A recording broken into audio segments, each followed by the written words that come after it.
Hello everyone, এই ভিডিওতে আমি আপনাদের বলবো আপনারা যদি একদম বিগিনার হন কিভাবে ট্রেডিংটা স্টার্ট করবেন। How to start trading. ট্রেডিংটা স্টার্ট করার আগে আমাদের জানতে হবে এই যে ট্রেডিং যে কথাটা আমরা জানি, এটা কিন্তু এক ধরনের অ্যাক্টিভিটি। এই অ্যাক্টিভিটিটা করতে গেলে আমাদের একটা মার্কেট দরকার হয়, যেটাকে বলা হয় ফিনান্সিয়াল মার্কেট। তাহলে প্রথম আপনাকে চুজ করতে হবে কি, এই ফিনান্সিয়াল মার্কেটটাকে চুজ করতে হবে।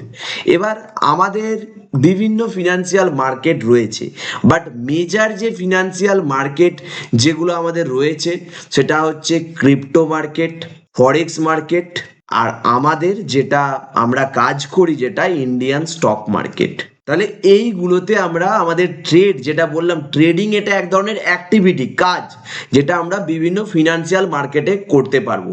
ফার্স্ট তাহলে আমাকে একটা ফিনান্সিয়াল মার্কেট চুজ করতে হবে। এবার আমরা যেখানে চুজ করব সেটা হচ্ছে Indian stock market. Indian stock মার্কেটের বেনিফিটও যেমন রয়েছে, কিছু ডিসঅ্যাডভান্টেজও রয়েছে। যেমন ইন্ডিয়ান স্টক মার্কেটে বিভিন্ন ট্যাক্স দিতে হয়, ফিস বেশি লাগে, লেভারেজের সুবিধা নেই। এগুলো না থাকলেও আমি যদি ট্রেডিং কেরিয়ার শুরু করতে চাই, ফার্স্ট আমাকে ইন্ডিয়ান স্টক মার্কেট দিয়ে শুরু করতে হবে। আচ্ছা, এরপরে আমাদের যেই জিনিসটা চুজ করতে হবে, choose broker and platform. Choose broker and platform বললাম কেন? কারণ আমাদের ইন্ডিয়ান যে ব্রোকার রয়েছে, আপনারা শুনেছেন অ্যাঞ্জেল ওয়ান, জেরোদা, এরা আমাদের কিন্তু ব্রোকার অ্যান্ড প্ল্যাটফর্ম দুটোই প্রোভাইড করে। বাট ফরেক্স মার্কেটে আপনাকে কিন্তু দুটো প্রোভাইড করে না। যে ব্রোকার, সে আলাদাভাবে কাজ করে, সে আপনাকে প্ল্যাটফর্ম দেয় না। প্ল্যাটফর্ম আলাদাভাবে আপনাকে চুজ করতে হবে। প্ল্যাটফর্ম আপনি শুনেছেন, এই মেটা ট্রেডার, সি ট্রেডার, যেটা আমরা MT5 বুঝি, এগুলো প্ল্যাটফর্ম এক ধরনের। তাহলে ফরেক্স মার্কেটে আমাকে ব্রোকার আর প্ল্যাটফর্ম আলাদাভাবে চুজ করতে হবে, বাট আমাদের ইন্ডিয়ান মার্কেটে দুটো আমাকে একসাথে প্রোভাইড করে। তাহলে আমরা এতক্ষণ কি কি ফাইন্ড করলাম? ফার্স্ট আমাদের একটা ফিনান্সিয়াল মার্কেট আমাদের ফাইন্ড করতে হবে, যেটা আমরা ইন্ডিয়ান মার্কেট দিয়ে শুরু করব।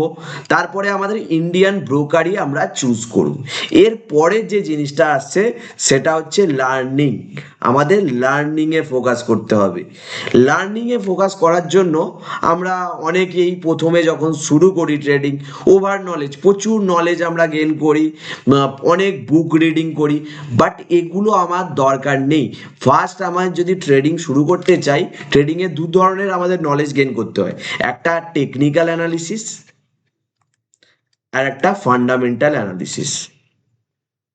আমরা যদি ট্রেডিং শুরু করতে চাই, টেকনিক্যালের মধ্যে অনেক পার্ট রয়েছে। আমরা যেহেতু ট্রেডিং করব, আমাদের ফান্ডামেন্টালের দরকার হবে না।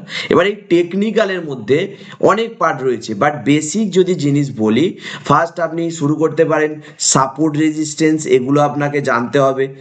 ক্যান্ডেল স্টিক বিভিন্ন হয়, সেগুলো জানতে হবে। চার্ট প্যাটার্ন, এগুলো জানতে হবে। ট্রেন্ড লাইন, এগুলো ড্র করা আমাকে শিখতে হবে। তারপরে মেইন যে জিনিসটা, লিকুইডিটি ফাইন্ড করা আমাদের জানতে হবে। ভলিউম দেখা আমাদের জানতে হবে। এইগুলো আমাদের লার্নিং করতে হবে। আচ্ছা, লার্নিং তো করলাম, লার্নিং এর পরে মেইন যে জিনিসটা আমি যেটা শিখলাম, সেটা থেকে আমাকে স্ট্র্যাটেজি তৈরি করতে হবে।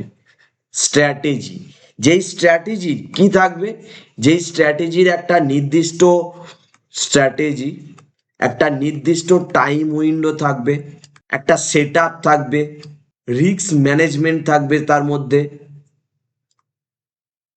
আর পার্টিকুলার একটা আমাকে ইনস্ট্রুমেন্ট, সেটা যে কোনো স্টকে কাজ করেন, ইন্ডেক্সে কাজ করেন, তাহলে ইনস্ট্রুমেন্ট আপনাকে চুজ করতে হবে। টাইম উইন্ডো মানে আমাকে সারাদিন কাজ করতে হবে না। ধরুন আপনি 9টা থেকে কাজ করলেন, 11টা অবধি কাজ করলেন। একটা সেট আপ থাকবে, একটা রুলস থাকবে।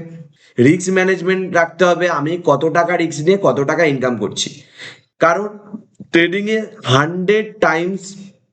100% সবসময় রিটার্ন হবে না। কিছু সময় লসও হবে, লসটাকে একসেপ্ট করতে হবে, এগিয়ে যেতে হবে। তারপর ইনস্ট্রুমেন্ট, আমাকে অনেক ইনস্ট্রুমেন্ট আছে, স্টক প্রচুর আছে, আমাকে একটা স্টক প্রথমে ওয়ান স্টক বা ওয়ান ইন্ডেক্স আমাকে বাঁচতে হবে, সেটাই আমাকে ট্রেড করতে হবে। তাহলে এতক্ষণ আমরা যেটা শিখলাম, কি কি শিখলাম? প্রথমে ইন্ডিয়ান আমাকে একটা মার্কেটটা চুজ করতে হবে, ব্রোকার চুজ করলাম, আমি লার্নিং করতে হবে, সেটা লার্নিং শুরু করলাম, স্ট্র্যাটেজি একটা করলাম, স্ট্র্যাটেজির পরে দেন যে জিনিসটা আমায় করতে হবে ব্যাক টেস্টিং। ব্যাক টেস্টিং কথার অর্থ, আমি যে স্ট্র্যাটেজিটা শিখলাম সেটা কি আদেও লাইভ মার্কেটে কাজে দেয় কিনা সেটা আমাকে টেস্ট করার নামই হচ্ছে ব্যাক টেস্টিং। কারণ আমি একটা আমার হার্ড অ্যান্ড মানি, আমার মানি ইউজ করছি মার্কেটে, সেটা লস তো হতেই পারে আমার স্ট্র্যাটেজি যদি না কাজ করে। সেই স্ট্র্যাটেজিটা কতবার কাজ করছে করছে না সেটা আমাকে দেখতে হবে, আগে ব্যাক টেস্ট করতে হবে, দেন আমি কি করতে পারি, লাইভ মার্কেটে আমি কাজ করতে পারি। তারপরের প্রসেস কি, আমরা সেখান থেকে মানি জেনারেট করতে পারি, যেটা আমাদের মোটিভ। তাহলে এই প্রসেসগুলো যদি আপনি একদম বিগিনার হিসাবে প্রথম থেকে স্টার্ট করেন, তাহলে আপনি একজন